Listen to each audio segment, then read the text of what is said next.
后来，过来是高雄市长，民进党内的初选真竞争。来看区议员是请行政院的前议长苏贞昌来帮伊电话录音斗邮票。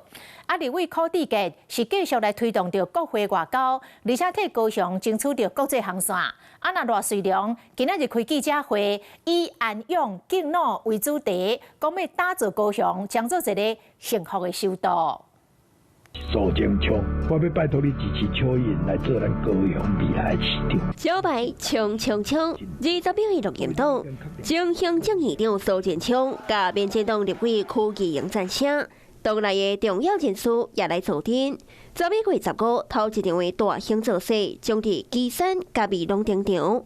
更加邀请前农业部长陈吉仲徛台，初选对手罗瑞良是推出的政策。只要你生育一个孩子的话，市政府会给予5万，那搭配上中央给的10万，那我们希望给予一个对于孩子们的基本的一个支持跟照顾。推动高雄幸福首都，重点在快乐拥有。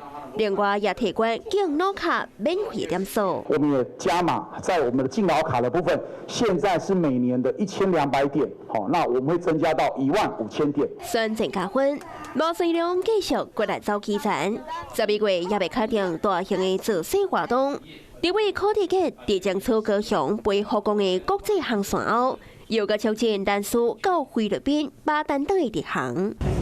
伫国会变外交，高雄初选郭台铭小钱出招，各基本盘也未有中间选票。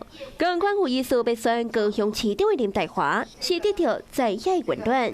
听讲内部民调以后罗瑞良变过。这个民调是我刚上大造势之前啦，是已经过去式了。在11月1号之后，有3万的乡亲自主的站出来，我想整个局势已经是大转变了。林岱华强调，民调已经是过去，家己的声量会愈来愈强。